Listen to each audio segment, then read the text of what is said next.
40% का सवाल है, यूपी की सियासत में बवाल है।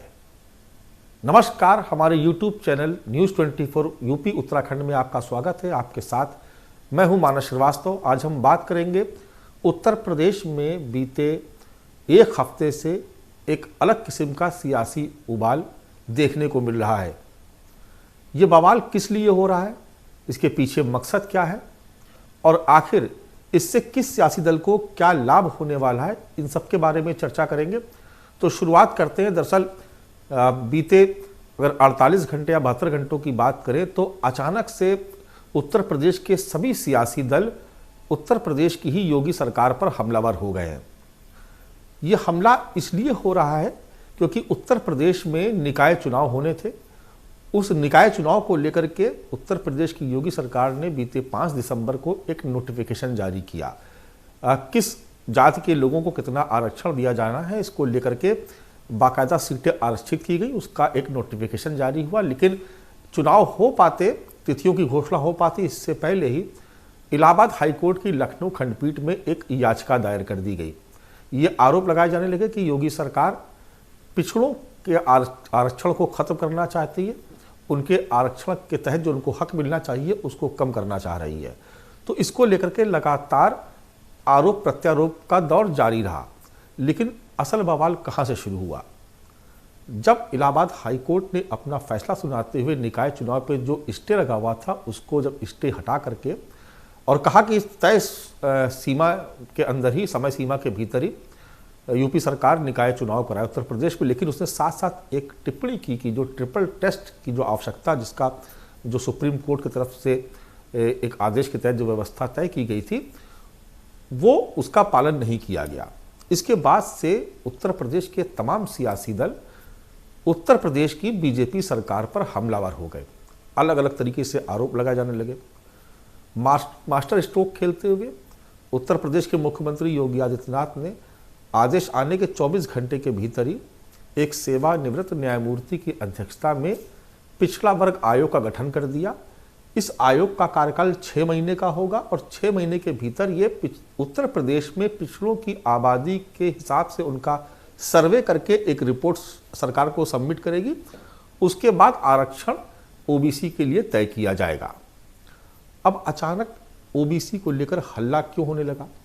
जब एक आयोग का गठन सरकार ने कर दिया है, उसके बाद आज ताबड़तोड़ प्रेस कॉन्फ्रेंस तमाम सियासी दलों की होने लगी। जिन्होंने प्रेस कॉन्फ्रेंस नहीं की वो ट्वीट करके विरोध जताने लगे।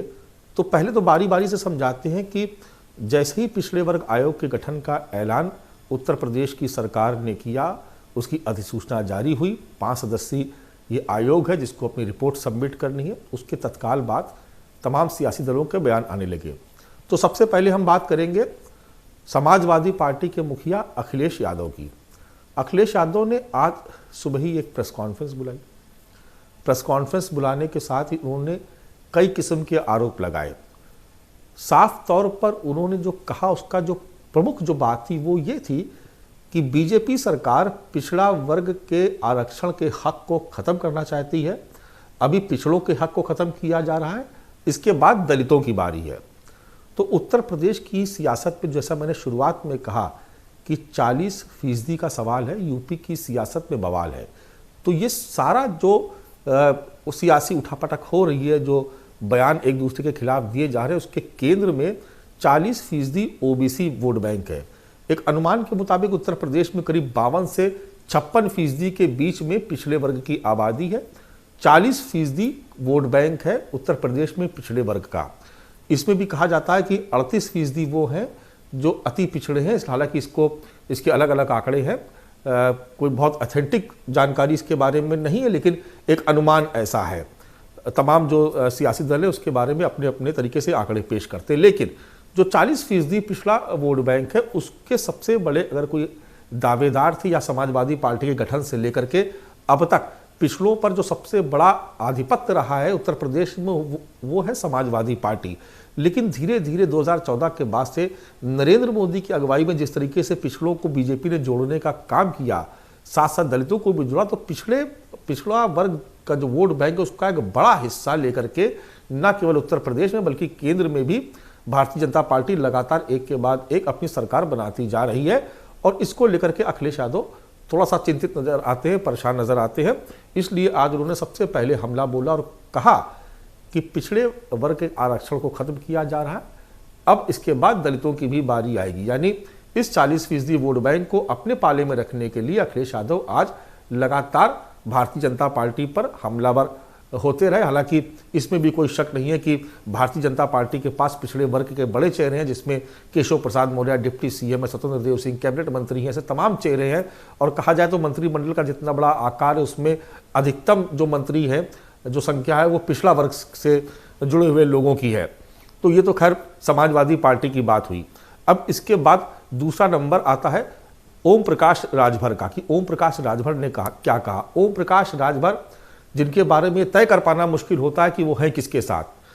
पहले वो बीजेपी के साथ थे, बीजेपी के बाद फिर वो अखिलेश यादव से उन्होंने हाथ मिला लिया, अखिलेश यादव के साथ खड़े रहे विधानसभा चुनाव में।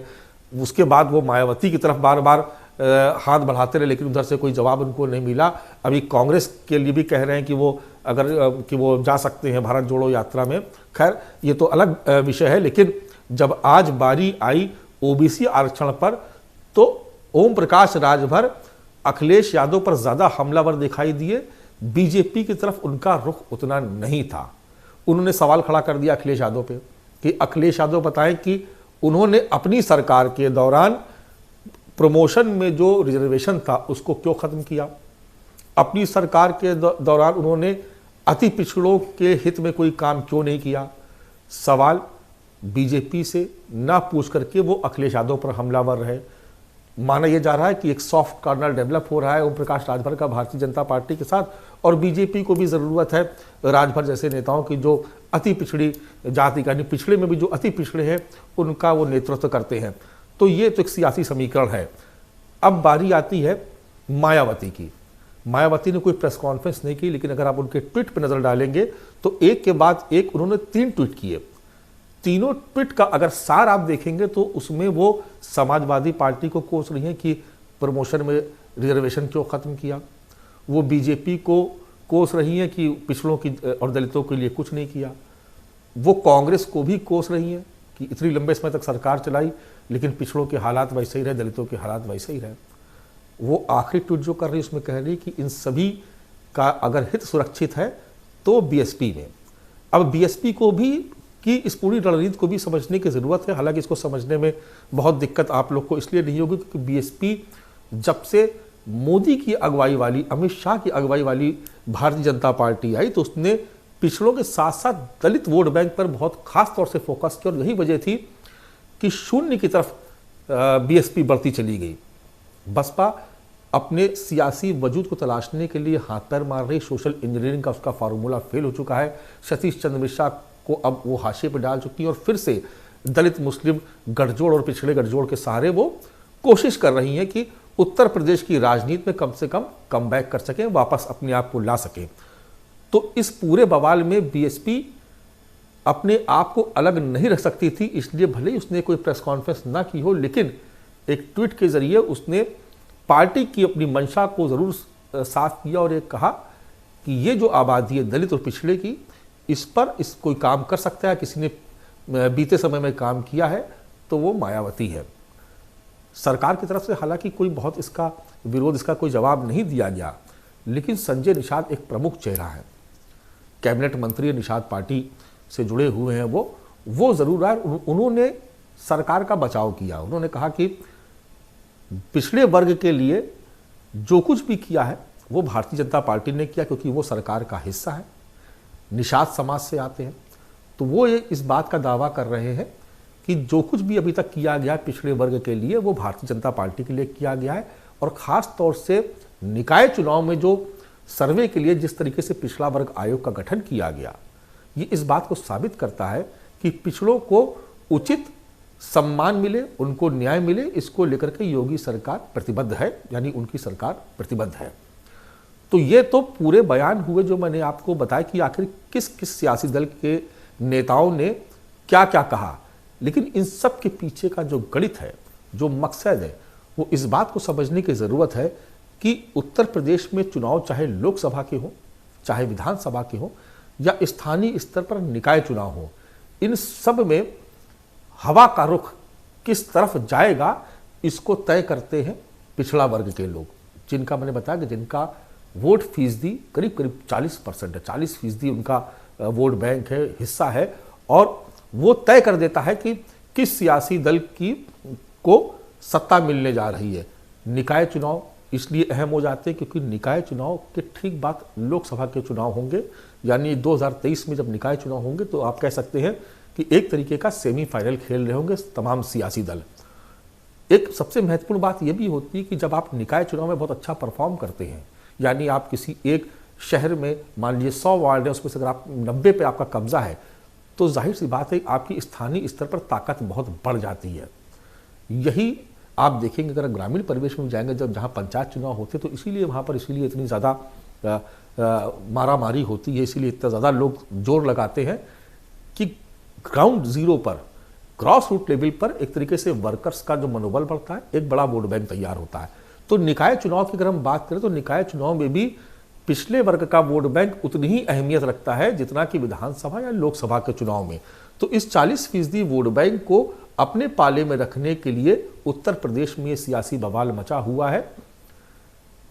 निकाय चुनाव होने में ऐसा लगता है क्योंकि 6 महीने का कार्यकाल है, तो निश्चित तौर पर रिपोर्ट सबमिट होते होते 3-4 महीने का वक्त लग सकता है। उसके बाद वो सर्वे की रिपोर्ट का शासन अध्ययन करेगा, उसके बाद वो रिपोर्ट सबमिट की जाएगी, उसके बाद आरक्षण की व्यवस्था करते हुए उसके बाद नोटिफिकेशन जारी होगा। तो माना जा रहा है कि अप्रैल या मई तक ये वक्त लग सकता है उत्तर प्रदेश में निकाय चुनाव होने में।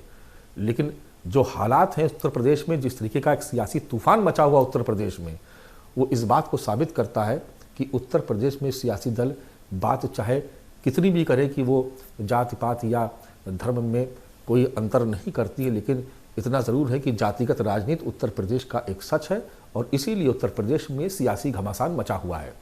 धन्यवाद।